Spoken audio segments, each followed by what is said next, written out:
네, 안녕하세요. 안녕하세요. 다른 공간, 같은 코다의 생존 이야기에 대해서 오빠라고 하는 얼굴, 저는 최민웅입니다. 만나서 반갑습니다. 안녕하세요. 다른 공간, 같은 코다, 생존 스토리 강연자 동생 최연서입니다. 아마도 같은 코다인데 왜 둘이 같이 나왔지? 하고 의아해하실 분들이 계실 텐데요.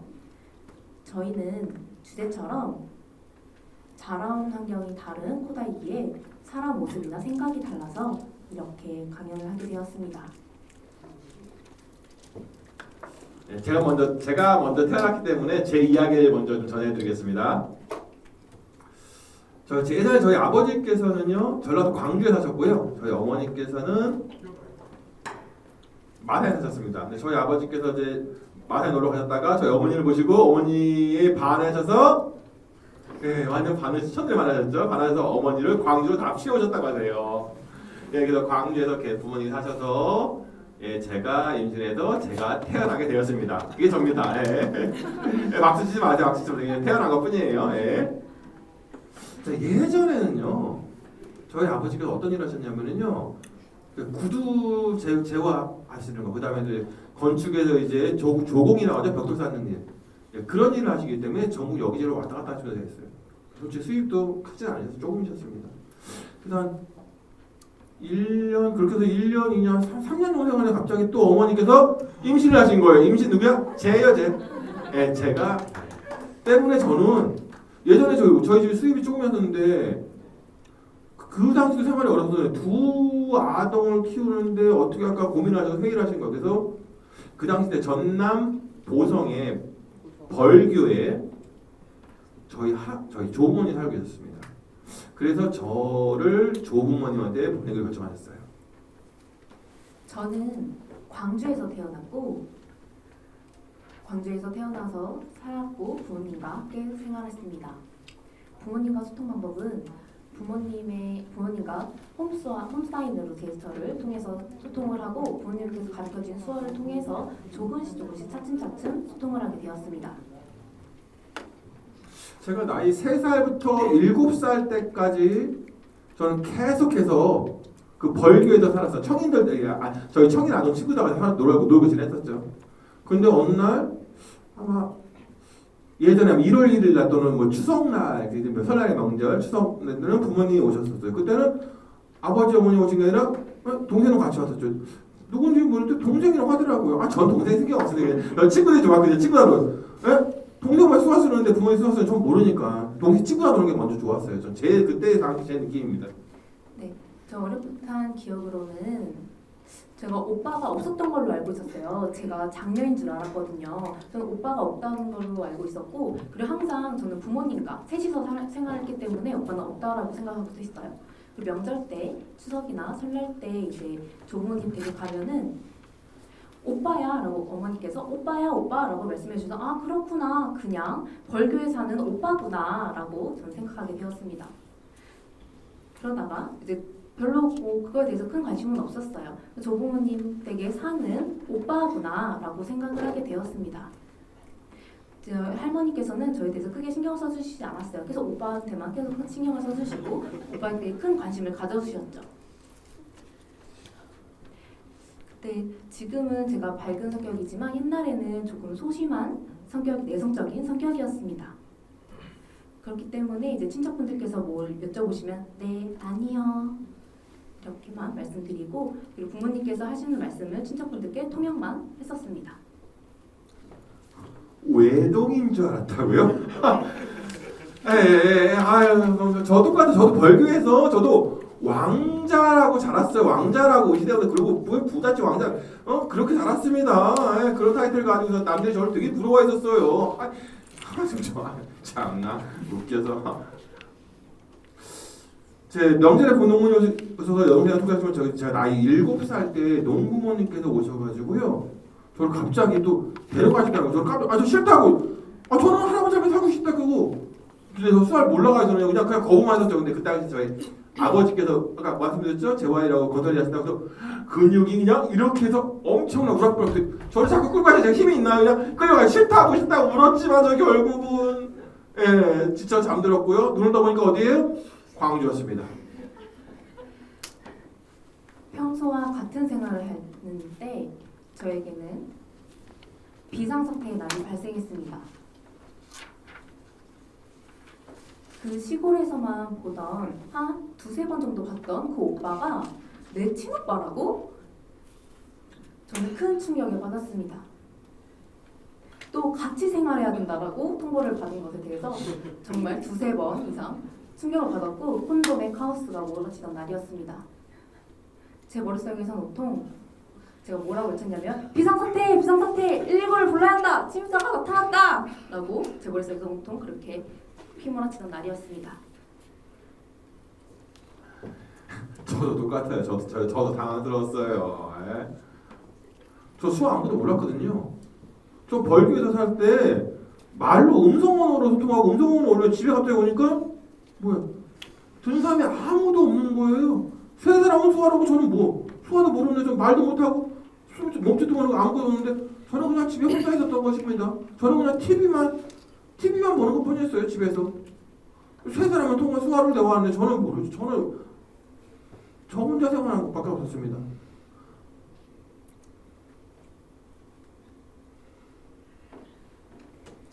저는 항상 집에서 조용하게 생활했어요. 왜냐하면 수화로만 소통을 하기 때문에 집에서 차분하게 조용하게 지내던 날에 갑자기 큰 소리가 나기 시작한 거예요. 무슨 소리인데요? 무슨 뭐? 정말 갑자기 어느 날 오빠가 자지러지게 소리를 지르며 뭐라고 말했는지 아세요? 계란 후라이 붙여줘 계란 후라이 그리고 콜라 과자 이렇게 악을 쓰는 거예요. 제가 만약에 누나였고 제 오빠가 남동생이었으면 제가 뺨을 후려쳤을 텐데 제가 정말 그렇게 하고 싶었어요. 제가 여동생이어서 운이 없었던 거죠. 그런데 오빠가 봤을 때 저희 부모님은 저희 오빠가 너무 안타까워서 많이 좀 보살펴 주신 것 같고 대신에 저는 저희 부모님께 뭐 해줘라고 하면 기다려 잠시 기다려 나중에 이렇게만 항상 말씀을 해주셨어요. 그렇기 때문에 저의 평화로웠던 나날이 온전히 사라지고 되었습니다. 그것 때문에 전 너무 화가 났죠. 침입자가 나타난 날이 전 정말 그때부터 화나기 시작했습니다.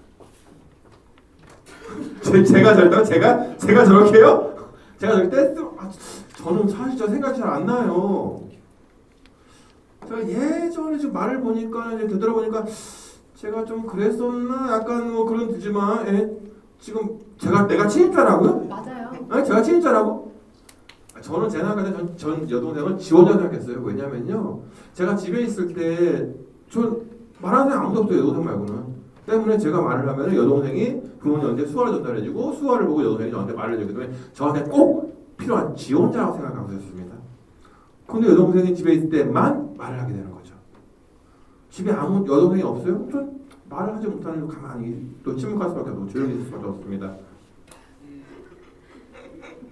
시간이 흘러 침입자가 수화를 조금씩 알게 되었어요. 알다, 모르다, 주세요.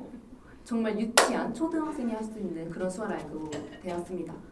부모님께서 조금씩 수화를 가르쳐 주셨고, 근데 어느 날 갑자기 저희 부모님이 저희 어머니가 오빠한테 너 여동생 언어 수준이 어때? 말하는 수준이 어때? 라고 물어봤어요. 잘해? 못해? 물어봤더니 최민우 군은 계속 이제 청인 사회에서 있었잖아요.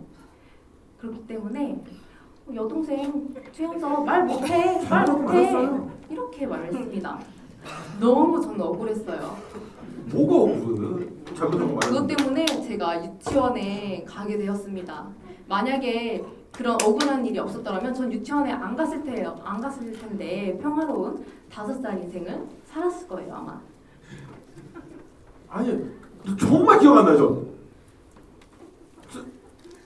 전 청인사에서 청인중이라고 어려 대화를 했기 때문에 집에 와서 보면 저 수화로 하잖아요. 부모님하고 말을 거의 안 해요. 여동생도요. 말 못했던 거 맞아요. 그 대로를 전달한 것 뿐입니다. 정말 뻔뻔하네요.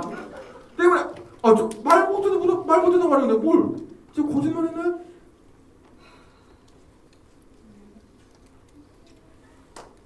네, 말 정말 중요한 거 배우면 좋은 거예요. 네? 그렇게 해서 유치원 다니고 배워서 좋았잖아요. 아니에요? 아니에요. 예전에 저 저도 처음에 초등학교 입학했을 때도요. 입학하고 나서 그 반에서 저 솔직히 부진한 반에 들어갔어요. 왜냐면 선생님이 말씀하시는데 기억니은 한번 해보려면 제가 솔직히 기억니은을 잘 몰랐었어요. 창피하지만 잘 몰랐었어요. 장애에서 저 부진한 학생 부진학원 가서 거기서 나머지 공부 배웠죠. 왜냐면 저희 학교에서 벌교에서 잘했잖아요. 벌교 잘했을 때 자연하고 함께 생활해가지고 새 보고 메뚜기 잡고 여러 가지들 개구 잡고 그런 것들 생활해서 기억니은 배우지 못했기 때문에 저도 저 솔직히 한글 잘 몰랐었습니다. 그 상태로 학교 들어갔어요. 제가 알기로는 제 음성언어를 시작할 때가 5살 때였을 거예요. 친척분들이 말씀해 주셨을 때 제가 5살쯤 말을 했다고 말씀해 주셨어요. 이제 유치원에 갔을 때 의미가 없었던 게 그냥 선생님께서 여쭤보시면 네, 아니요, 끄덕끄덕 이렇게만 대답을 했거든요. 네, 아니요, 입모양으로 얘기한 게 아니라 그냥 표정으로 끄덕끄덕, 아니, 절레절레 이렇게만 표현을 했고 그리고 제가 소심했기 때문에 이렇게 주춤주춤한 행동을 취했습니다. 저희 아버지의 남동생분, 제 작은 아버지께서 동화전집 카세트를 보내주셔서 저희 집으로 보내주셨어요. 이제 그거 갖고 듣는 연습, 말하는 연습을 해라라고 저희 부모님께 말씀드렸고 그리고 이 카세트를 이용하는 방법을 모르기 때문에 그 방법에 대해서 알려주셨어요. 그래서 시간이 남는 저희는 카세트를 틀어서 동화전집을 켜서 동화를 듣게 되었고 그 동화를 듣고 이제 항상 웃는 나날이 연속되었습니다.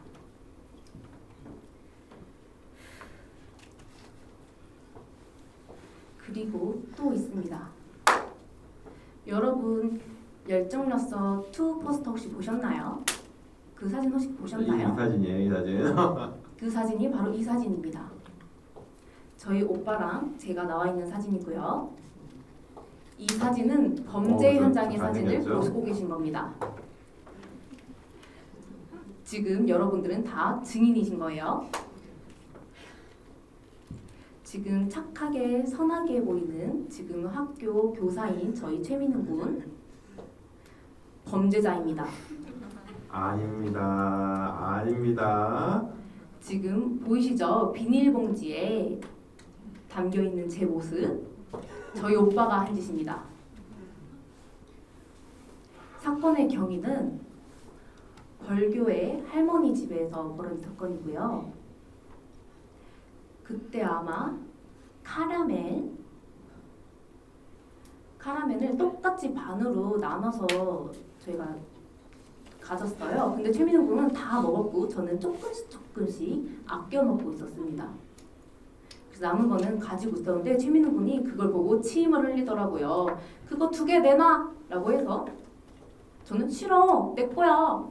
최민우 군이 2개 주면 내 장난감 빌려줄게! 해서 그걸 들은 저는 여기는 조부모님 댁에 있는 장난감은 대부분 다 최민우 군 거였기 때문에 그 장난감을 가지고 놀 수 있는 권리는 최민우 군이 있었어요. 그래서 어쩔 수 없이 카라멜 2개를 주었고 최민우 군은 그 2개를 또 낼름 금방 해치웠어요. 또 남아있는 카라멜을 조금씩 야금야금 먹고 있는 모습을 본 최민우 군은 또 야 최현석 비닐봉지 큰 거 하나 가져와봐. 왜? 거기 카라멜 그거 버려야지. 그냥 두면 위험해. 비닐 어디 있는데 찾기가 어려워. 할머니한테 물어봐. 그래? 알겠어. 할머니 비닐봉지 큰 거 하나 주세요. 할머니 응 그래. 비닐봉지 사서 줄게. 그래서 오빠 여기 비닐봉지 가져왔어. 카라멜 여기 2개 다 두면 돼. 잃어버리면 위험하니까 이 비닐봉지에 둬야 돼. 알았지? 그리고 너도 여기 같이 들어가. 그러면은 잃어버릴 일이 없을 거야. 해서 아 그래? 정말? 알겠어. 해서 제가 4살 때 비닐봉지에 들어가 있습니다. 카라멜과 같이 행복한 표정을 지으면서 비닐봉지 안에 들어갔습니다. 근데 갑자기 최민호 군이 그 비닐봉다리 손잡이를 묶고 아니에요. 저렇게 아닙니다. 신난다듯이 표정을 먹지 짓고 않았습니다. 있었습니다. 그리고 그 비닐봉다리를 들어서 저는 들려올렸죠. 그 보신 아버지가 사진을 찍어주셨어요. 그래서 이게 바로 그 범죄 현장 사진입니다. 저는 울고 있고요. 지금 여기 계신 분은 범죄자입니다. 아닙니다. 제가 이 기억을 잊지 저도 하고 못해요. 싶은 이야기 있어요. 저도 하고 싶은 이야기 있어요. 잠깐만요. 범죄자. 네, 잠깐만 들어가 계세요. 저도 하고 싶은 얘기 있습니다. 어떻게 그 어린 나이에 그 일을 다 기억하지? 와 정말 대단하네요 정말. 정말 와. 억울하네요. 저기 포스터 사진을 하고 싶을 때 이 사진을 하고 싶다고 저한테 얘기하더라고요. 이상했는데 왜 이 사진을 하려고 했더니만 이 얘기를 하고 싶었던 겁니다. 진짜. 자 지금 갑자기 이걸 소문을 내고 싶었나 봐요. 저를 좀 완전 범죄자 만들죠 지금. 저 당황스럽습니다. 저 기억. 네, 저 저 기억나요. 기억 안 나요. 대단한 기억 대단하시네요. 참 피해자예요. 대단합니다. 저 과자하고 그거 없어서 그런 게 봐봐요. 없습니다. 저는 확실히 제가 기억을 동생을 하는데 피해다 목적. 잠깐 여러분 자 보시죠. 바이킹이라고 혹시 여러분 아세요? 바이킹 배 놀이공원 하는 바이킹 아시죠? 저 여동생이 타본 적 없어서 거기 비닐봉지 넣어서 앞뒤로 흔들어 바이킹처럼 재밌게 놀아주려고 여동생 불러서 비닐봉지 그냥 들어가라고 했다고 무겁게 들어가서 바이킹 태워준 거예요. 저는 그 경험을 해주려고. 정말 저 보세요, 저 얼굴 보세요. 웃고 있잖아요. 그게 다른 저 처자 같지 않습니까? 저 처자 같지 않아요? 이게 지금 웃고 있는 건가요? 제 표정이 어떤가요? 버리려고 여동생을 누가 버리려고 말도 안 됩니다. 이거는 아니에요, 뭐합니다. 저는 그런 적 전혀 없습니다. 여동생의 행복을 아니에요. 여러분 즐거움을 위해서 주려고 했던 이날 것입니다. 저는 이날부터 고소공포증이 생겼습니다. 저는 고소공포증이 생겼어요. 오빠님 거짓말하지 마십시오. 당한 사람은 기억하고 있습니다. 이 무서운 사람 같은 이라고 사과하세요. 제가 길게 사람들 많은 알겠어요. 정말 죄송합니다. 네네.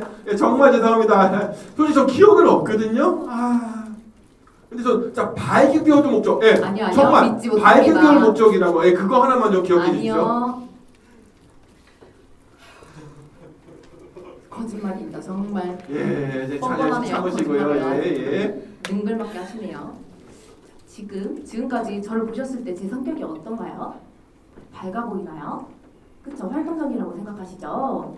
아닙니다. 제가 어렸을 때는 말수도 정말 적고 조용하고 정말 소심했던 아이였습니다. 안 믿기시죠? 지금 믿지 못하시는 눈빛인데 혹시 믿으시나요? 그냥 다들 끄덕끄덕 하시지만 믿지 못하시는 것 같아요. 제가 어렸을 때 학교 다닐 때쯤에 항상 제 주변에 친구가 없었고 저는 혼자 학교 생활을 했습니다. 그러던 때 그냥 혼자 학교 생활을 하다가 저희 선생님께서 한번 발표해봐 하시면은 저는 땀 뻘뻘 흘리며 답을 하지 못했습니다. 그것 때문에 선생님한테 혼난 적이 여러 번 있어요. 어느 날은 우연히 한 5학년 때쯤 학교 방과 후 시간이 여러 개 있잖아요. 방과 후 때 저희 부모님께서 뭔가를 신청해 주셨어요. 그게 뭐였냐면 무용반이었습니다. 제가 무용반? 그게 뭐지? 일단 그냥 한번 해볼까 하고 무용반에 들어갔는데 처음에 한번 무용을 배우고 연습하고 하다 보니 제가 깨달았어요. 무용은 말이 필요 없고 그냥 액션으로만 취하면 되는 거기 때문에 그건 예술이잖아요.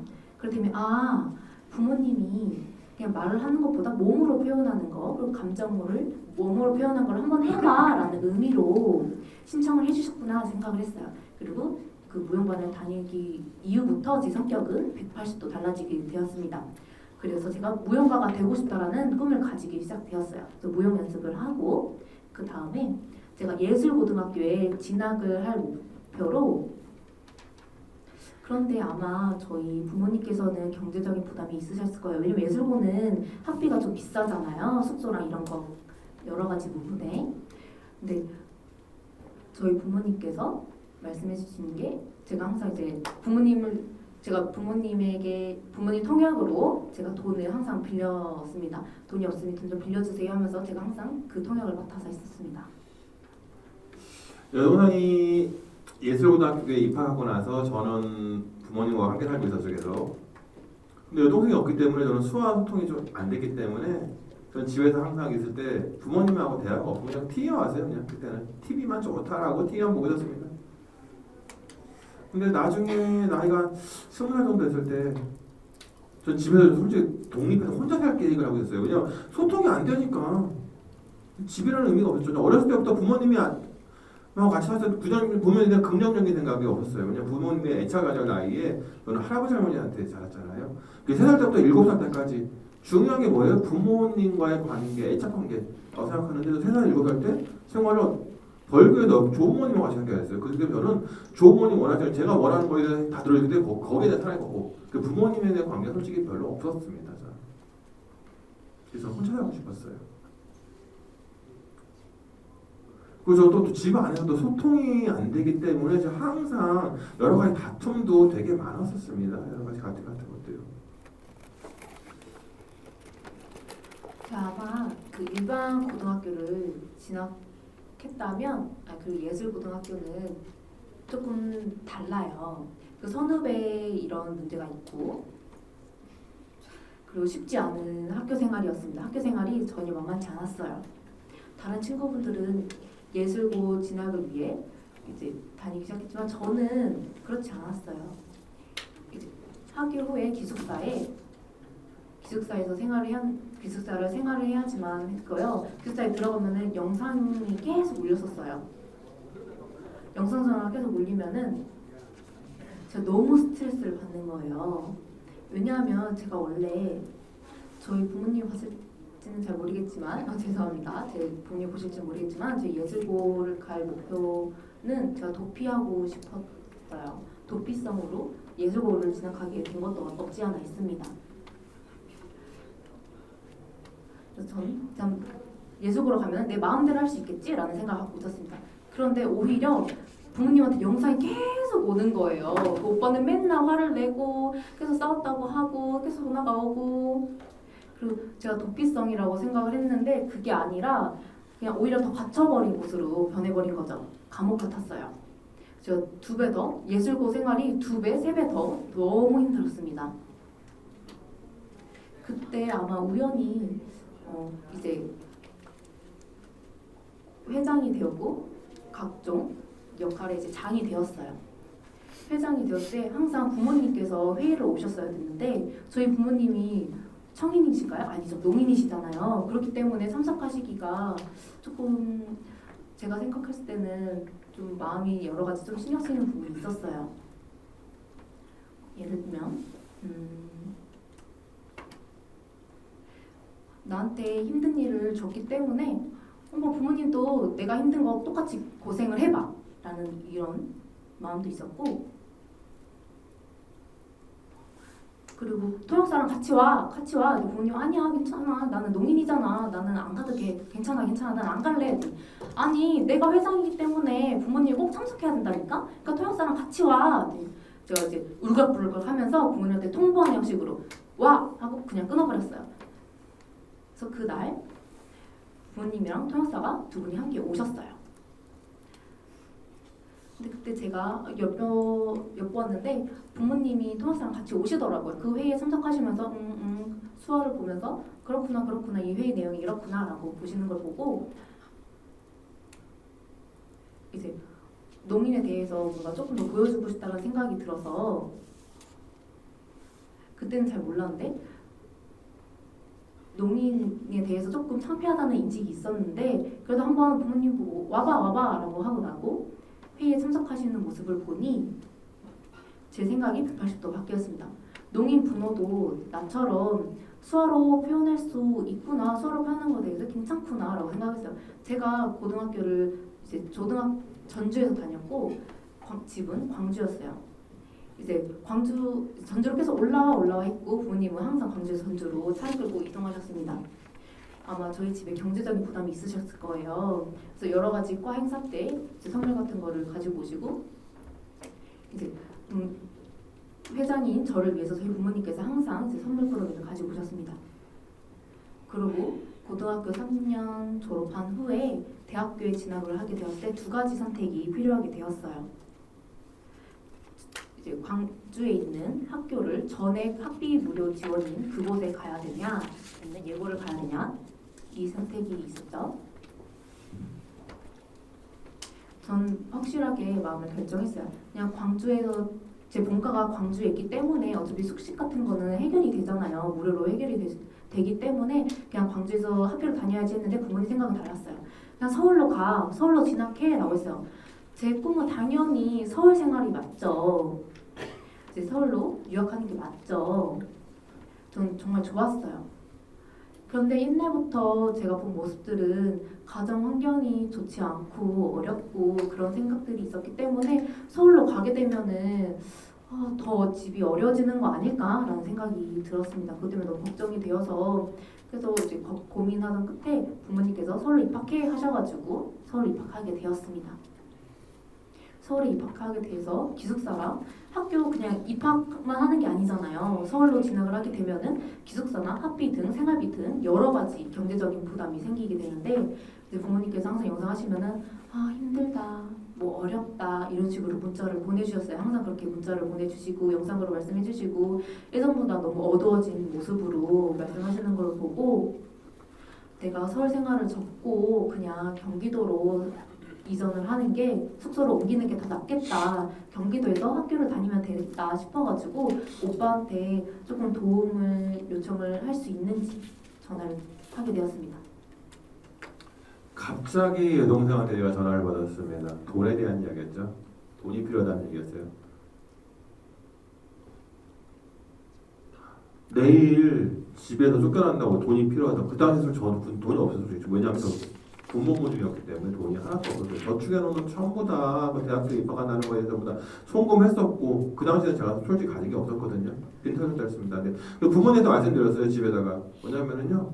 의사소통은 잘 안 되는데 수학 못하지만 야 여동생 또 민서 돈 필요해. 집 쫓겨나. 그렇게 소화했거든요. 그 부모님 뭐냐면 잘 이해하시는지 모르겠지만 영상으로 또 친구분한테 돈을 빌리시고 뭐 그렇게 하는 거 영상 봤어요. 돈 빌려달라고 친구분들한테. 그래서 한 2시간 정도 영상 하셨는데 솔직히 안 되셨던 것 같아요. 결국은 제가 돈 빌렸어? 라고 물어보니까 아니라고. 아직 어렵다라고 해결하지 못했다라고 말씀하시더라고요.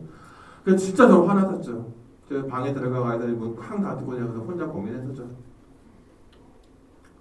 저 예전에 그 친구가 있었어요. 친구가 남자친구가 있는데 예전에 그 친구하고 만약에 저 학교 다녔을 때 초등학교 5학년 동안 저 같이 저는 그 당시 초등학교 때는 솔직히 왕따였어요. 왜냐면 저는 장애인이란 말 많이 들었어요. 그 당시에.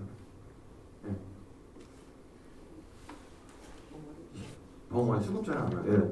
그래서 근데 지금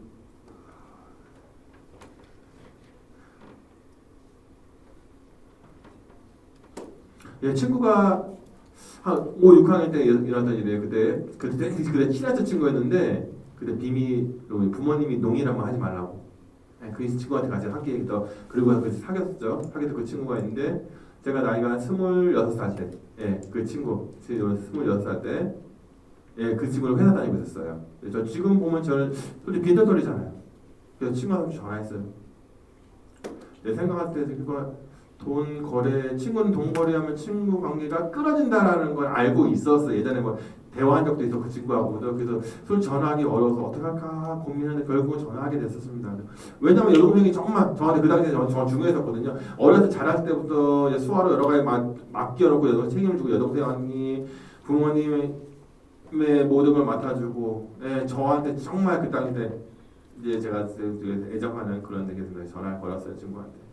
그래서 친구한테 약간 눈물 흘리면서 관계가 끊기면 어떨까 걱정을 갖고 전화했던 친구가 전화를 받았습니다. 그리고 지금 돈 76만 원 필요해. 지금 좀 빌릴 수 있겠냐? 그 친구가 알아서 보내줄게. 그래 그게 이유 설명 필요 없어요. 그 이유도 안 물어보고 그냥 보내주는 거예요. 저기 정말 고맙다고 전화 통화해서 막 울었어요. 그래서 제 통장에 76만 원 입금했다는 말 듣고 제 여동생한테 보내줬었죠 그때. 전화를 받더니 여동생이 확인했다고 전화 와서 확인해서 여동생 고맙다라고 말하죠. 전화 끊고 나서 정말 저는 폭발해버렸어요. 그냥 화나가지고. 왜 어릴 때부터 우리 둘 키워주신 부모님들 저 태어날 때 왜? 그 키워주는 것은 왜 낳았냐고. 그래서 통역은 다 우리한테 맡겨놓고 우리 키워주지 못하고 부모님들 여동생이 전부 다 부모님에 대해서 오히려 케어하고 우리 어린 부모를 케어하고 성인 됐는데도 성이 아니잖아요. 의사소통도 안 되고 그러는 거에 대해서도 근데 그거에 대해서 막 어머니한테 화를 내려고 솔직히 방에서 문을 쾅 열고 나갔어요. 근데 그때 어머니가 기도하시는 중이시더라고요. 어머니는 농인이시기에 문 연 소리 못 들으셨죠? 그 어머니 그 기도하는 모습 보고 좀 기다렸다가 기도 끝나고 나서 좀 기다리고 있었습니다. 근데 그때 갑자기 어머니가 수화하시는 게 보이는 거예요. 수화의 내용이 보였어요. 뭐냐면 하나님 도와주십시오. 저희 힘듭니다. 저희 딸 아직 경제적으로 어려움이 있고 집에 쫓겨날 것 같습니다. 그 여러 가지 학교 다니기 어렵습니다. 좀 하나님 도와주십시오.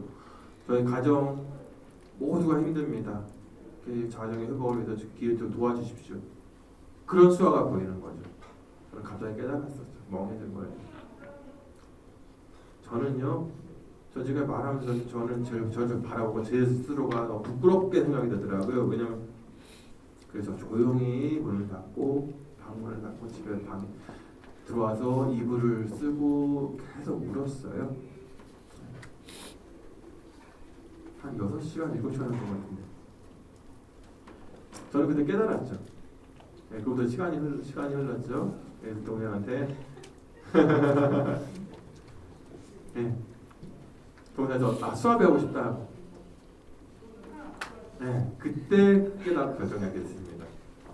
죄송합니다. 그때 오빠가 아마 27살이었을 거예요. 그때 아빠 갑자기 대학교에 가고 싶다라고 말을 하는 거예요. 27살에 대학을 가고 싶다. 그게 뭐야? 라고. 이제 돈 벌기 시작한 나이인데 저는 그때 센터에 들어가서 일하기 시작할 때였어요. 근데 오빠가 27살 때 대학을 가고 싶다고 얘기하는 거예요. 근데 저희 가정편이 어렵기 때문에 일단 그거에 대해서 말은 하지 않았지만 그래 한번 해봐. 한번 도전해봐. 한번 해봐. 라고 얘기를 했고 근데 대학교에 다닐 학비가 없었어요. 오빠가. 그래서 제가 월급으로 받은 돈을 반은 집 생활비로 주고 또 반은 오빠의 학비로 보태줬었습니다.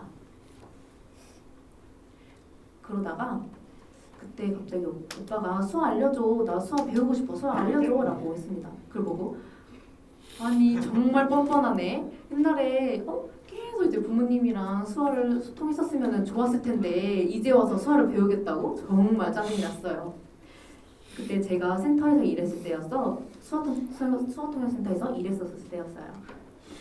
학교에 입학하고 난 다음에 동아리에 수어 동아리를 가입을 했더라고요. 또라이죠. 수화를 못하는데 수어 동아리를 만든다고? 그 동아리 가입을 했다고? 그냥 배우고 싶어서 그때는.